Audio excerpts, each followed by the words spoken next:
နေတွေ့ကြုံငါကျင်လေရစမြဲတွေ့နေမြင်ဘဝတွေကွာလေ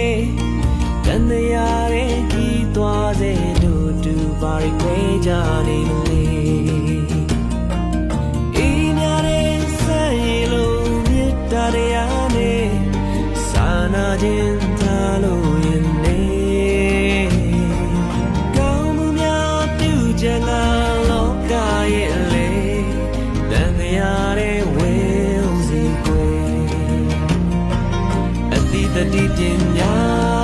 ရှင်တွေကမျက်စိထားဘုံပြူလေးတဲ့ကံဟာ